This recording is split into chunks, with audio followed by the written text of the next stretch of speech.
തെറി പറയുന്ന പിശാചൊരു വല്ലാത്ത പിശാചാണ്. ചിലർ വായെടുത്ത് വലുത്ത് വെച്ചാൽ തെറി പറയുള്ളൂ. തെറി കൂട്ടിയ പേര് വിളിക്കുന്നത് തന്നെ. എടാ പൂ ആൻ്റണി എന്നും പറഞ്ഞാൽ വിളിക്കണേ. ഇതൊരു വല്ലാത്ത മാനസിക അവസ്ഥയാണ്. മറ്റുള്ളവർക്ക് വേദനയും ദുഃഖവും വരുത്തുന്ന വാക്കുകളാണ് അവരുടെ വായിൽ നിന്ന് വരുന്നത്. ഇങ്ങനെയുള്ള ഒരു വൈകാരിക ബന്ധത്തിൽ നിന്ന് നമ്മൾ മോചനം കിട്ടണം.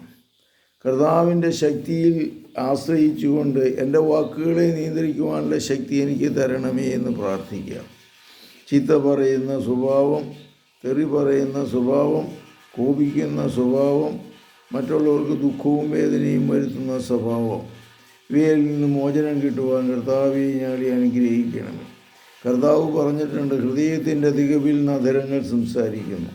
നമ്മുടെ മനസ്സ് നല്ല ചിന്തകൾ കൊണ്ട് നിറയുവാൻ, നല്ല വാക്കുകൾ കേൾക്കുവാൻ, നല്ല സംസാരം ഉണ്ടാകുവാനുള്ള കൃപാവരം പ്രാർത്ഥിക്കാം.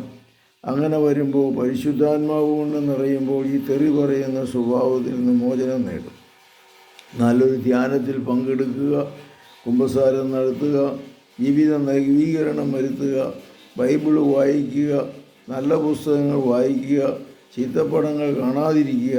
ഇങ്ങനെ വരുമ്പോൾ നമ്മുടെ ജീവിതത്തിൽ സന്തോഷവും സമാധാനവും കിട്ടും. കർത്താവേ, തെറി പറയുന്ന ഞങ്ങളുടെ പൈശാചിക ബന്ധനത്തിൽ നിന്ന് മോചനം നൽകണമേ. കർത്താവ് എനിക്ക് നൽകിയിരുന്ന അധികാരം ഉപയോഗിച്ച് നിൻ്റെ മനസ്സിനെ കർത്താവ് ശുദ്ധീകരിക്കട്ടെ. എല്ലാ തിന്മകളിലേക്കുള്ള ചാച്ചിലിൽ നിന്ന് കർത്താവ് നിങ്ങളെ മോചിപ്പിക്കട്ടെ.